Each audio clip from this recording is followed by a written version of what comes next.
Sayın Öcalan'ın pozisyonunu doğru tanımlamak gerekiyor. Sayın Öcalan bu süreci başlatan ana muhataptır. Yani tabiri caizse baş aktördür. Dolayısıyla bir tarafın doğrudan doğruya birinci dereceden sorumlu hem lideri hem de temsilcisi. Yani şimdi böyle olunca çatışma çözümlerinde buna dikkat etmek gerekir. Çünkü diyalogdan müzakereye geçtiğiniz zaman tarafların müzakereleri mümkün olduğu kadar özgür ortamlarda yapması gerekir ki sonuç alınabilsin. Yani bu bakımdan hani Sayın Öcalan'ın statüsü elbette ki önemli. Başlangıçta bunu konuşmuyorduk. Niçin? Çünkü başlangıçta biliyorsunuz Sayın Öcalan inisiyatif aldı. Tarihi bir çağrı yaptı. 27 Şubat 2025 çağrısı tarihi bir çağrıdır. Benim bakımdan sürpriz olmadı çünkü 2015'te tıkanan noktalar vardı. Bunların başında silahsızlanma konusu geliyordu. Bu sefer Sayın Öcalan 10 yıl sonra silahsızlanma konusunu en başa aldı. Şimdi bu güçlü bir liderlik gerektirir. Bakın. Bunu herkes yapamaz. Ve PKK Sayın Öcalan'ın bu çağrısına doğrudan doğruya uydu. Bu da Sayın Öcalan'ın ne kadar güçlü bir lider olduğunu ortaya koydu. Ve tabii ki PKK'de bu güçlü liderin bu süreci devam ettirmesini sağlamak için bu sürecin tamamının Sayın Öcalan tarafından yönetilmesini ve yürütülmesi kararını aldı. Şimdi Türkiye Cumhuriyeti Devleti'ne düşen görev ne?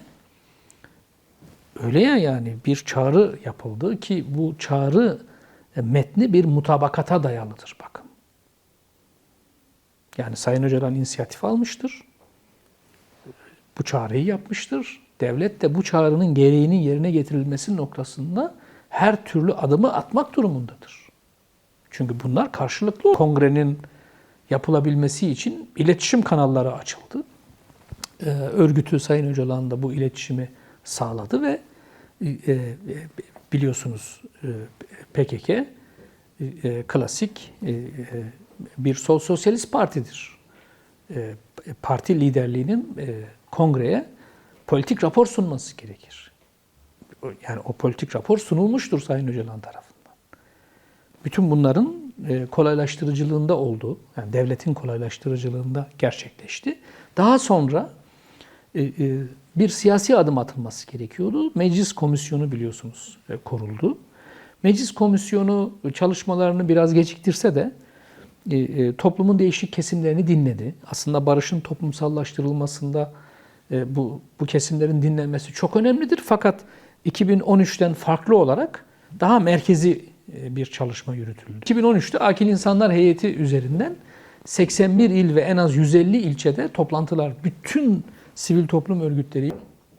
Çünkü o dönem sürece olan destek %79'a çıktı bakın. Her boyutuyla. Şimdi bu yöntemde sürece yine destek var. Fakat barışın toplumsallaştırılması çalışmaları tabana yayılmadığı için şüpheyle yaklaşım var. Yani bir güvensizlik var. Neyse meclis komisyonu çalışmasını yaptı. Ortak raporunu bu yılın Şubat ayında açıkladı.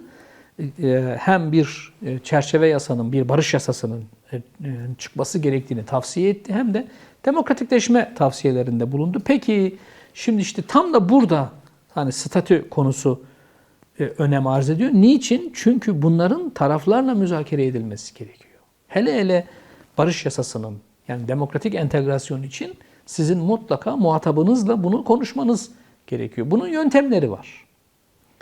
Birçok yöntemi var.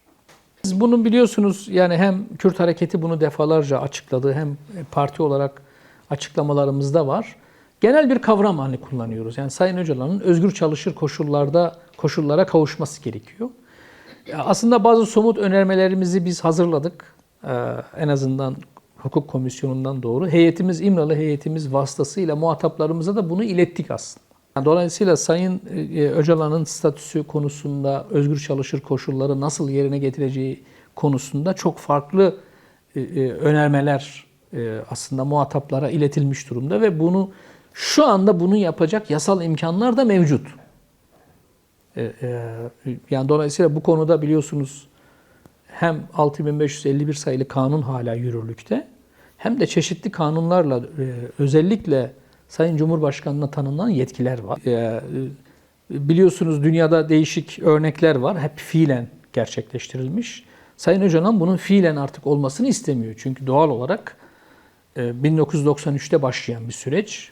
2026'dayız. 33 yıldır artık bunun adının konması gerekiyor. Yani öyle ya, çağrıda amaç ne? Demokratik toplumu inşa etmek. Yani hukuk dışılıktan hukuk içine girmek istiyoruz. Peki biz hukuk dışılıktan hukuk içine nasıl gireceğiz? Bu fiilen olmaz. Bunun adımlarının atılması lazım. Kaldı ki zaten Meclis Komisyonu kendi raporunda bunu tavsiye ediyor biliyorsunuz. Yani bu tip eş zamanlı olarak çerçeve yasanın çıkması gerektiğini ve çok sayıda demokratikleşmeye dair önerileri var. Demek ki ne yapmak lazım? Adım atmak lazım. Yani bu adımlar atılırsa statü konusu çok rahatlıkla çözülebilir. Tam da burada bu tartışmalar sürerken işte Sayın Bahçeli bir önermede bulundu. Bir koordinatörlükten bahsetti. Ya burada tabii şu farkı çok net koymak gerekiyor. Sayın Öcalan bir tarafın baş aktörüdür. Müzakere anlamında, çatışma çözüm süreci anlamında ve sosyolojik gerçeklik anlamında. Şimdi böyle olunca Sayın Öcalan'ın kendisi koordinatör olamaz. Çünkü bir koordinatörlük kurulacaksa o koordinatörlük hem devletle, hem siyasal partilerle, hem siyasi iktidarla, hem toplumla Sayın Öcalan arasındaki ilişkiyi sağlayabilir, görüşmeleri sağlayabilir veya çok farklı görevler üstlenebilir. Gerçi Bahçeli bu konuda hem mecliste bir takip komisyonu kurulmasını hem kamuda kurulmasını. Yani dolayısıyla bu öneriler çeşitlendirilebilir. Ama şunun adını doğru koymak gerekiyor. Sayın Öcalan burada ana muhataptır, baş aktördür. Dolayısıyla onun statüsünün müzakereyi yapmaya uygun özgür çalışır koşulları sağlayacak şekilde belirlenmesi. Yani taraflar dışında bir koordinatörlük olur. Bir geçiş dönemi de yaşayacağız biliyorsunuz. Yani silah bırakma için yasal adımlar atılacak. Demokratik entegrasyon aşaması olacak. Demokratik siyaset aşaması olacak. Çok farklı demokratikleşme aşamaları olacak ve bütün bu aşamalara Sayın Öcalan'ın katılmasının yolunun açılması gerekiyor. Ama bu bizim ifade ettiğimiz şekilde bir statüsü tanınarak onun bu konudaki pozisyonu çok net bir şekilde tariflenerek yapılabilir.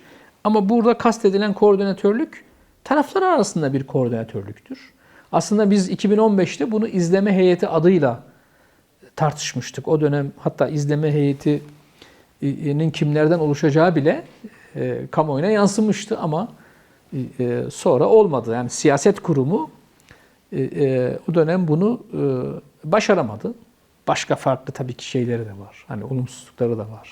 Silahsızlanma konusunda anlaşılamaması, Rojava konusunda farklı görüş ayrılıklarının olması, uluslararası üçüncü gözün kabul edilmemesi gibi bir dizi sıralayabileceğimiz çok sayıda etken vardı. Ama şimdi devlet heyeti doğrudan doğruya Sayın Öcalan'la görüşüyor. Bizim heyetimiz görüşmeleri gerçekleştiriyor. Sayın Öcalan'ın hareketiyle çeşitli kanallar üzerinden görüşmesinin önü açılmış durumda. Hareketle devlet heyetleri görüşebiliyorlar. Yani şimdi doğrudan doğruya temaslar çok fazla var. Yani böyle olunca o zaman ilerletmek gerekiyor değil mi? Bunun adını koymak gerekiyor. Aslında statü dediğimiz şey bu.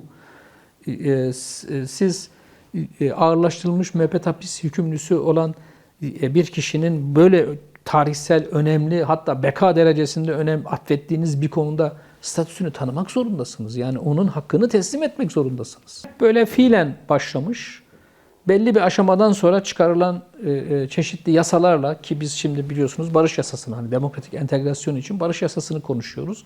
O yasalar zaten çıktığında doğal olarak herkes özgür olacak.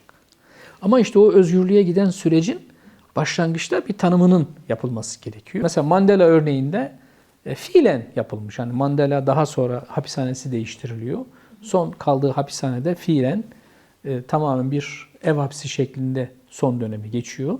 Fakat bunlar hep fiilen gerçekleşiyor ve daha sonra süreç tabii ki hızlanarak Güney Afrika çatışma çözümü gerçekleşiyor.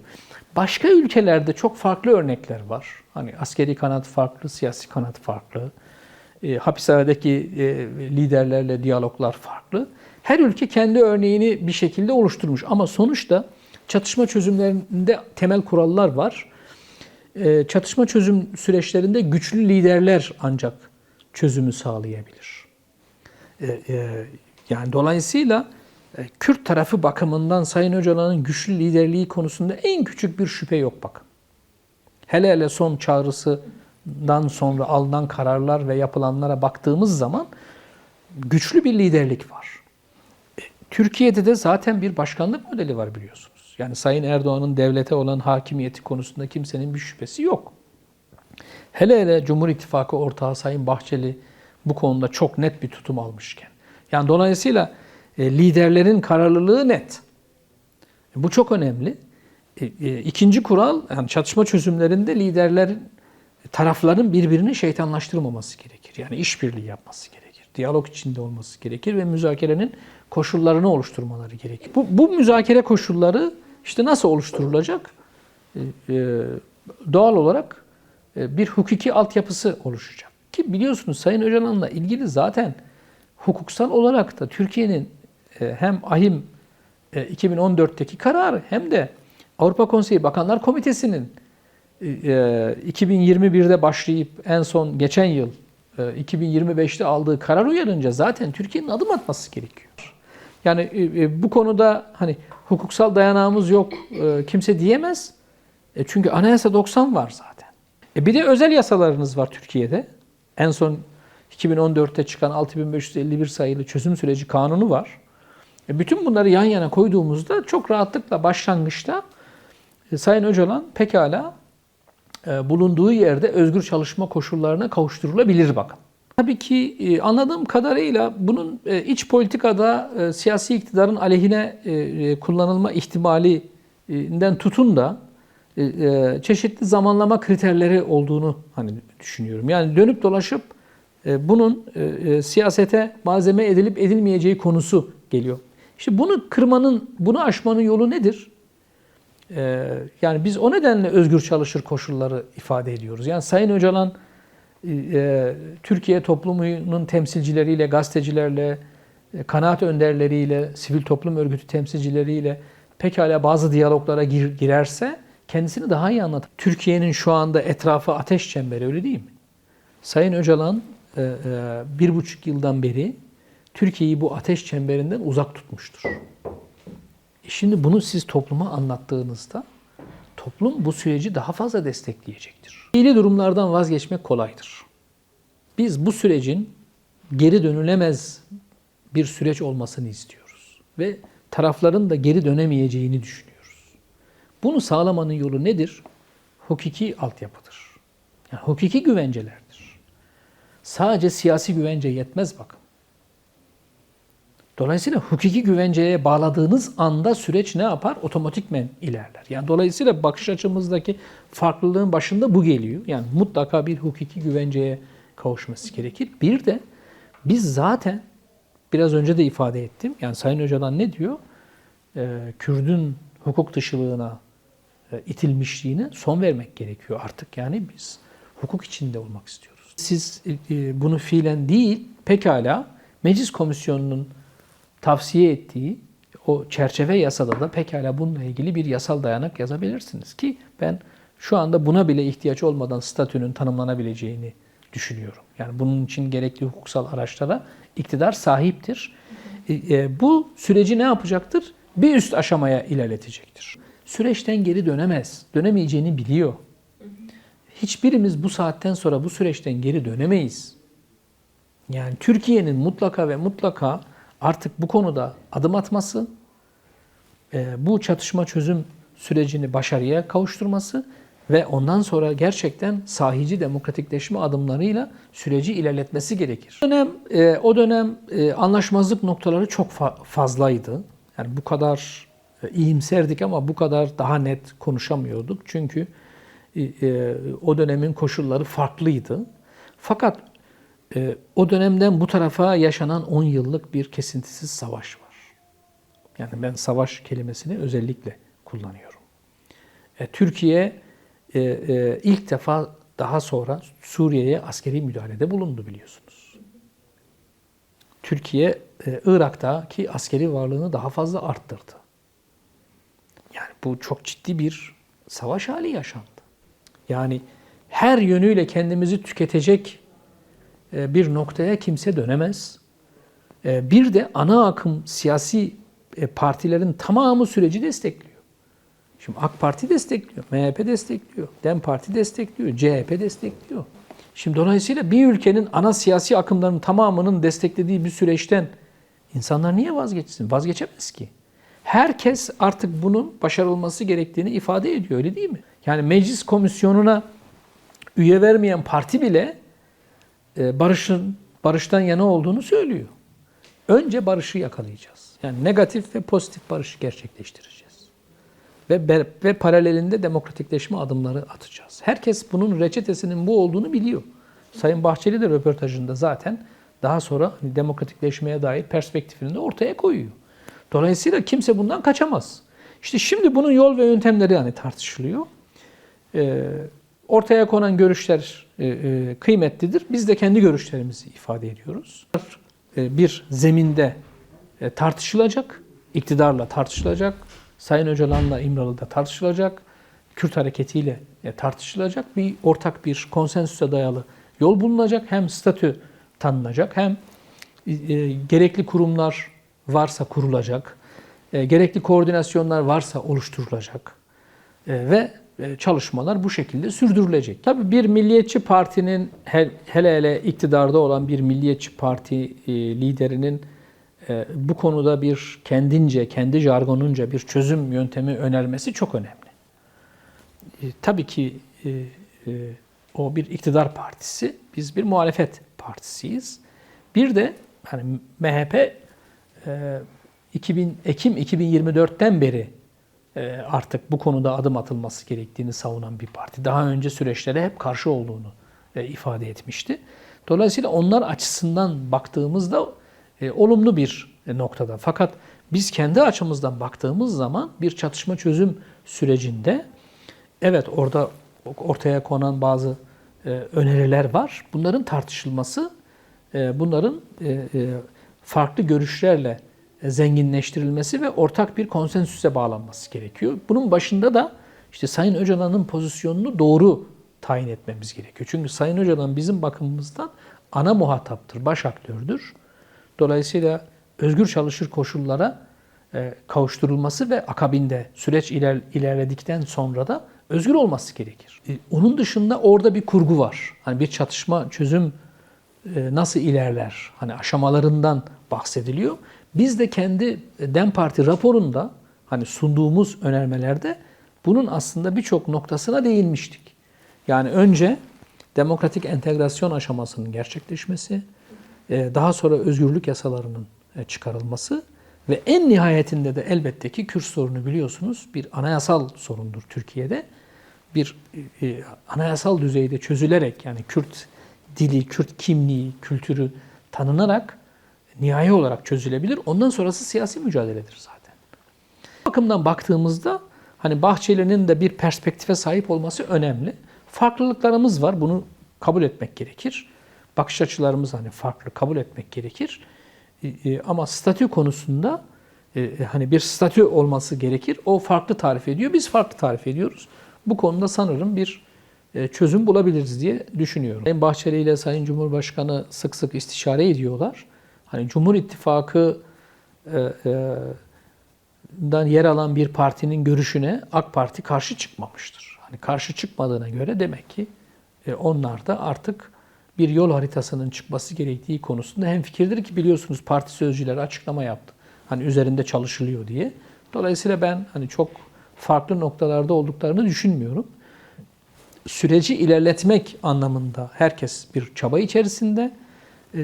Tam da aslında biz bu sürecin ilerlemesi noktasında siyasal partilerle görüşüp özellikle somut bazı adımların atılması konusunda önerilerimizi paylaşmak da istiyorduk. Hani bu bayram sonrasına hazırlıklar da vardı. Fakat şimdi bu Cumhuriyet Halk Partisi ile ilgili mutlak putlan meselesi gündeme gelince nasıl olacak bakacağız. Devlet şu anda Sayın Öcalan'a hani bu çatışma çözüm sürecinde bir güçlü lider olarak süreci yürütebilecek bir kişi olarak bakabilir. Ama Sayın Öcalan Kürt halkı bakımından, Kürdistan coğrafyasında yaşayan halklar bakımından, hatta Türkiye ve dünya, Orta Doğu ve dünyada yaşayan halklar bakımından başka şeyler de ifade ediyor. Yani sadece bir hareketin lideri değil Abdullah Öcalan. Kendisini sürekli yenileyen, paradigmasını yenileyen ve demokratik ulus paradigmasıyla birçok noktada çözüm üreten bir kişi. Dolayısıyla biraz Öcalan'ı böyle aslında değerlendirmek, ele almak gerekir.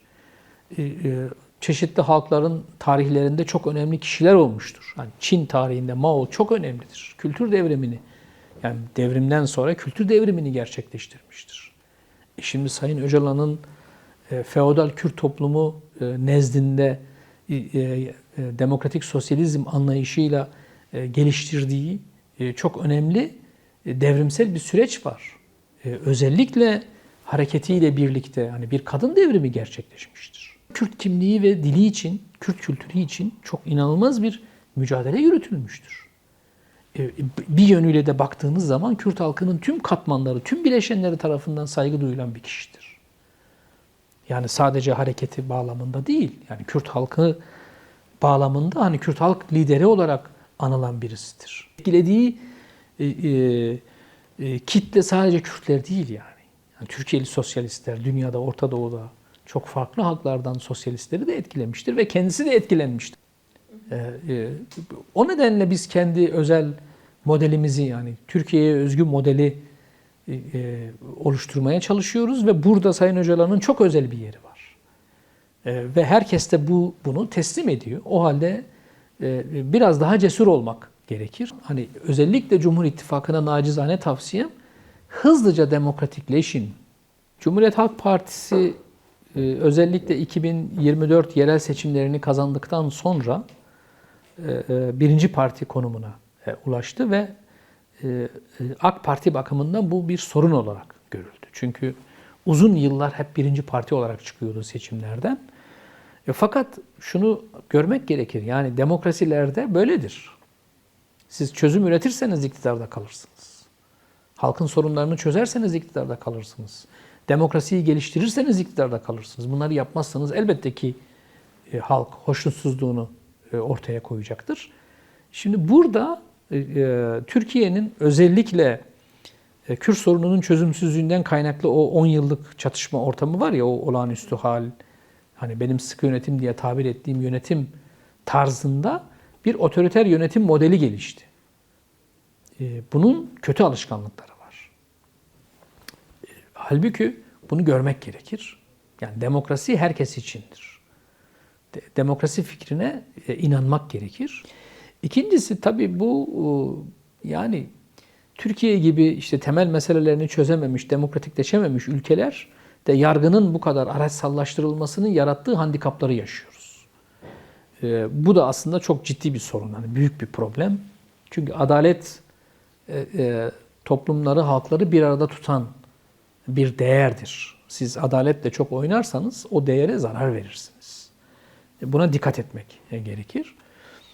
Cumhuriyet Halk Partisi'ne yapılan bu uygulama, yani bu mutlak putlan kararını okudum. Yani ben tecrübeli yılların hukukçusu olarak, yani Bölge Adliye Mahkemesi'nin gerekçesi olmamış. Yani uydurulamamış. Yani şimdi özel hukuk sözleşmelerine uygulanan maddeleri siz bir siyasi partinin kongresi için uygulayamazsınız. Yani böyle bir şey yok. Siyasi partiler çok nettir. Yüksek Seçim Kurulu gözetimindeki seçim hukukuna tabidir. Siyasi partilerin işleyişi antidemokratikse, demokratik kuralların dışına çıkmışsa o artık Yargıtay Cumhuriyet Başsavcısı üzerinden Anayasa Mahkemesi'ne açılacak kapatma davasının konusudur. Yani siz hem YSK'nın hem de Anayasa Mahkemesi'nin yetki alanına giren bir noktaya girdiğiniz anda O işin içinden çıkamazsın. Umarım ileride hani Yargıtay bu yanlıştan döner. Fakat burada çok açık bir şekilde bir yargı üzerindeki etkinin dışa vurumunu görüyoruz. Ama bunun işte bakın siyasi sonuçları çok ağır olabilir. Yani siyaseti bu şekilde yargısal müdahalelerle dizayn etmek tehlikeli sonuçlara sebep olabilir yani. Öngörmediğiniz şeyler çıkabilir yani. Hani bir siyasi hareketi dağıtayım derken tam tersi onları birleştirebilirsiniz yani. Bu süreçte Cumhuriyet Halk Partisi'nin barış ve demokratik toplum sürecinin ilerlemesi noktasındaki tutumunu çok önemsiyoruz. Ki Sayın Özgür Özel her defasında süreci destekleyeceğini, meclis komisyonuna milletvekillerini vererek ve yine komisyonun ortak raporunu da ortaklaşarak tutumunu gösterdi. Çok kıymetlidir. Cumhuriyet Halk Partisi'nin sürece desteği önemlidir. Sayın Öcalan özellikle en son görüşmelerde bu konuda özellikle Cumhuriyet Halk Partisi'nin de bu oluşturulacak hem meclisteki izleme kurulunun hem de süreçte bir koordinatörlük oluşturulacaksa mutlaka hani bu konuda desteğini çok önemsediğini ifade etmişti. Şimdi tam da o zamanlamanın biraz öne alınması açıkçası sanki süreç hani birkaç ay daha mı hani bu tartışmalar yürütülecek sorusunu bize sorduruyor. Umarız hem Cumhuriyet Halk Partisi birlik ve bütünlüğünü sağlar ama bir an önce kongre kararı alıp hani doğrusunu yaparak hani bu yargı yoluyla müdahaleyi boşa çıkarmanın yolu Cumhuriyet Halk Partililerinin ortak çözüm bulmasından geçer. Demokratik çözüm bulmasından geçer. Eminim CHP kendi içinde bu çözümü bulacaktır. Yani Cumhuriyet Halk Partisi'nin ayrılması, ayrışması, farklı farklı partilere ayrışmasının hiç kimseye bir faydası olmaz. Bu operasyonu kimler yaptıysa onlara bir tek faydası olabilir. Herkesin bunu görmesi gerekir. Ama bir yandan da Türkiye'nin en temel 100 yıllık Kürt meselesi, son 50 yılın çatışmasını sona erdirecek son sürecin siyasi partilerin rekabetine kurban edilmemesi gerekir. Seçimlere kurban edilmemesi gerekir. Biz bu konuda çok kararlıyız. Yani bu süreci ilerletme konusunda çok kararlıyız. Dolayısıyla şimdi Cumhuriyet Halk Partisi'ni bu kadar kendi içinde tartışmalı bir hale koymanın bir kimseye bir faydasının olmayacağı kanaatindeyim. Barışı biz daha fazla tabana yaymamız gerekiyor, toplumsallaştırmamız gerekiyor. Anladığım kadarıyla barış sürecinin toplumsallaşması noktasında devlet içinde bazı kesimler veya siyasi iktidar içinde bazı kesimler bunun çok fazla toplumsallaşmasını istemiyorlar anladığım kadarıyla. Nasıl hayata geçirecek? İşte o bizim çerçeve yasa dediğimiz yasayla birlikte bence hayata geçirilebilir. Şimdi devlet bünyesinde bir komisyon kuracaksanız, şimdi bu komisyon neyi izleyecek? Silahsızlanma sürecini, öyle değil mi? Ve demokratik entegrasyon. Peki bunun için ne lazım? Yasanın çıkması gerekiyor. Öyle ya, yani biz de bu yasa taslak çalışmalarını yaparken çeşitli devlet içerisinde mekanizmaların olması gerektiğini ifade etmiştik. Eskiden bir kurum vardı hatırlarsanız, yani 2013-15 döneminde sekreterya görevini kim yapıyordu? Kamu Düzeni ve Güvenliği Müsteşarlığı yapıyordu. Devlet içinde koordinasyonu onlar sağlıyordu. Ayrıca Başbakan Yardımcılığı bünyesinde de terörle mücadele yüksek kurulu vardı. Şu anda önerilen modellerin küçük örnekleri 2013-15 döneminde vardı zaten. Yani devlet kendi arşivinden yararlanıyor sürekli. Fakat süreç orada bozuldu biliyorsunuz 2015'te. Akamete uğradı. Şimdi dolayısıyla şimdi ne lazım? Bir yasa lazım öncelikle. Yani barış yasasının, demokratik entegrasyon için barış yasasının çıkması ve bu tip kurumlar kurulacaksa bunun tarif edilmesi gerekiyor. Devlet bakımından özellikle bu gerekli. Ya da Cumhurbaşkanı'nın bu konuda karar alması gerekiyor. Mecliste zaten partilerin süreci izlemesiyle ilgili bir takip kurulu ki eş başkanımız Tuncer Bakırhan grup konuşmasında da önermişti. Hani Sayın Bahçeli de aynı şeyi söylüyor. Hani mecliste de bir siyasi parti temsilcilerinden oluşan bir izleme komisyonu kurulsun. Bu komisyon neyi izleyecek? Süreci değil mi? Süreç içinde yasa gerekli. Yani bence bir çerçeve yasa tartışmalarına şimdiden başlamamız, taslakları tartışmamız, bir uzlaşıyla bir yasa ortaya çıkarsa ki biliyorsunuz bu yasanın aynı zamanda hem Sayın Öcalan'la hem de hareketiyle önceden de tartışılması gerekiyor. Çünkü onlar yararlanacaklar. Yani dolayısıyla kurulabilir, başka mekanizmalar da kurulabilir. Örneğin sivil toplum örgütlerinin dışarıdan, Türkiye içinden meclise gelip görüş sunan özellikle sivil toplum örgütlerinin de bu süreci izlemesini teşvik etmek gerekir. Biz İHA'de olarak 2013-15'te kendimiz kurduk. Fiilen yaptık bunu. Yani biz kendimiz süreci izleme komisyonu kurduk sahada. Bu komisyonun çalışmalarını yaptık, raporladık, raporları açıkladık. 2015'te oluşturulması düşünülen izleme heyeti içerisinde akil insanlar modelinin küçük bir minyatürü öngörülmüştü. Şimdi de bunların hepsi tartışılabilir, yapılabilir. Yani burada yeter ki bir an önce Sayın Öcalan'ın özgür çalışır koşullarının sağlanmasına dayalı statüsünün tanınması ve o tanımayla birlikte yapılacak müzakerelerde, tartışmalarda çerçeve yasanın, yani barış yasasının bir an önce taslaklarının konuşulması ve o yasayla birlikte herkesin rahat çalışmasını sağlayacak bir yasal dayanağa ihtiyaç var bakın. Bakın bir örnek vereyim. 2014'te 6551 sayılı kanunun meclis görüşmelerine sadece 3 sivil toplum örgütü davet edildik o dönem. İHA'de, TİHİV ve Mazlumder. Saatlerce sürdü görüşmeler. Gece 1'e kadar sürdü. Yazılı görüşlerimizi sunduk. O kanun iyi ki çıktı. Eğer o kanun çıkmasaydı başımıza neler gelirdi neler yani. Yani şu anda da Türkiye'nin özellikle sivil toplumu açıkça hükümete söylüyor. Tamam biz elimizi taşın altına koymak istiyoruz ama yasal güvencemiz ne olacak? Yani meclis komisyon raporu aslında bu silahsızlanma süreci ve barış yasası dediğimiz çerçeve yasanın eş zamanlı aslında olabileceğini de ifade etmişti. Yani biz o dönem bunu bu şekilde önermiştik.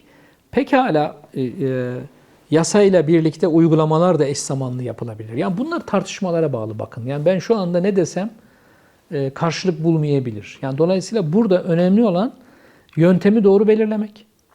O nedenle Sayın Öcalan'ın statüsünü bir an önce tanımak, bu tanımayla birlikte gerekli müzakereleri yapmak, tartışmaları yapmak, taslakları oluşturmak, bir konsensüs sağlamak, onu bir an önce meclisten geçirip o yasanın gerektirdiği çalışmaları hızlıca yapmak gerekir. İktidar hani bu konuda her türlü yetkiye sahiptir. Hatta bu yöntemlerin belirlenmesi konusunda bazı konularda o özel yasa olmasa bile bazı yöntemlerin belirlenmesiyle ilgili adım atma yetkisine de sahiptir. Ama elbette ki silahsızlanma konusu söz konusu olduğunda bir barış yasasına, ki o barış yasasında demokratik entegrasyon nasıl olacak? Yani silah bırakanlar nasıl bırakacak? Topluma nasıl gelecek, toplumsal yaşama katılacak? Demokratik siyasete nasıl katılacak? Bundan sonra yaşamlarını nasıl sürdürecek? Barış yasası tabiri kullandığımız yasada demokratik entegrasyon kuralları da belirlenebilir. Yani genellikle öyle olur. Hem silah bırakma hem de entegrasyon birlikte düzenlenebilir ki büyük ihtimalle öyle olacaktır. Bu negatif barıştan pozitif barışa geçişi sağlayacak bir yasadır. Daha sonra özgürlük yasaları ise Meclis Komisyon raporunun demokrasi bölümünde belirtilen tavsiyeler var ya, o çok büyük bir başlıktır o. Orada biz parti olarak temel önceliklerimizi ifade ettik.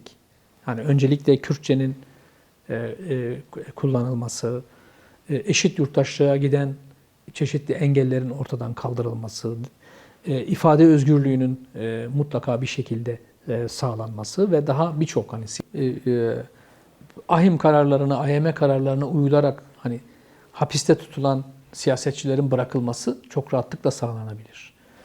Kayyımların yani görevden alma süreleri dolduğunda uzatılmaz. Seçilmiş belediye eş başkanlarımız pekala görevlerine başlayabilirler. Daha birçok uygulama çeşitli idari tedbirlerle de pekala yerine getirilebilir. Bu 10 yıllık süreçte Sayın Öcalan'ın güçlü liderliği hem halkı hem de hareketi tarafından adeta bir kez daha tescillendi. Yani o olmadan yeni bir sürecin başlamayacağı ortaya çıktı. Bu bir realiteydi zaten. Yani aslında çok iyi biliyorlar. Yani çok farklı alternatifler belki de üretilmeye çalışıldı. Üretilemedi. Üretilemez çünkü bu sosyolojiye aykırı. Bu son sürecin çok bariz özellikleri var. İlk defa Sayın Öcalan silahsızlanma en son konuyu en başa aldı. Bu çok önemli. Çağrısına PKK uydu ve kendini feshetti. Ve halen bu fesih kararına uygun davranıyor. İlk defa mecliste grubu bulunan siyasi partiler biri hariç mecliste komisyon kurdu. Bu komisyon çalıştı ve ilk defa ortak rapor çıktı bakın. Bu ilktir Türkiye'de. 2013'teki araştırma, 2013'teki komisyon araştırma komisyonuydu. O araştırma komisyonuna CHP ve MHP üye vermedi. AK Parti komisyon raporunu AK Parti raporu olarak çıkardı. BDP'ydi o dönem. HDP daha kurulmamıştı. BDP de BDP raporu, muhalefet raporu olarak çıkarttı. Yani ilk defa bakın bir ortak rapor çıktı. Ve ilk defa Sayın Bahçeli tarafından da bir yol haritası bakın açıklandı. Yani dolayısıyla belirgin bir ilerleme var. Yani belirgin bir farklılık var. Sayın Öcalan'ın statüsü konusunda artık bir tanımlama yapılma ihtiyacı açıkça ortaya kondu. Bu da aslında bu 33 yılın geldiği aşama itibariyle ileriye doğru gideceğimizi gösteriyor. Ve yine taraflar istenilen düzeyde olmasa da sürekli olarak pozitif bir bakış açısıyla sürece bakıyorlar. Bu çok önemlidir. Her bakımdan artık Türkiye Kürt sorununu çözmek zorunda. 100 yıllık bir tekçi ulus devlet zihniyeti var. Bu hep güvenlikçi olmuş. Yani bu jargonun kullanılması ve bu bakış açısını ben doğal olarak karşılıyorum. Yani iktidarda bulunanlar meseleye böyle bakabilirler. Ama toplumun değişik kesimleri, yani Kürt hareketi, Kürt sorununun çözümünden yana olanlar ise ki en başta Sayın Öcalan artık sorunu çözelim, hepimiz hukuk içerisine girelim, hukuk içerisinde, demokratik zeminde sorunlarımızı çözelim bakış açısını geliştirmeye çalışıyorlar. O nedenle güvenlikçi bakış açısının olması anlaşılır bir şeydir ama biz de özgürlükçü bir bakış açısıyla meseleye yaklaşıyoruz. Bu hep olacaktır böyle. Yani o özgürlük güvenlik tartışması ve dengesi meselesi hep olacaktır. Oralara takılmamak gerektiğini düşünüyorum. Önemli olan pozitif bakış açısını sürdürmek ve ileriye doğru gitmek gerektiği görüşündeyim. Biz DEM Parti'nin hukuk komisyonu olarak hani bu konudaki çalışmalarımızı yaptık. Bazı taslaklarımızı oluşturduk. Bunu şimdilik heyetimiz üzerinden bu tartışmalara hazır hale geldik. Şimdi muhataplarımızla bu zeminin oluşmasını ve bunu müzakere edecek bir ortamın oluşmasını hani bekliyoruz. Dolayısıyla evet bu çalışmalar biraz kapalı devre gidiyor ama doğası gereği başlangıçta böyle olması gerekiyor. Hani bu konuda hazırlıklarımız var ve bazı konularda da hazırlıklarımız devam ediyor. O nedenle şimdi iktidarın atacağı adımları bekliyoruz.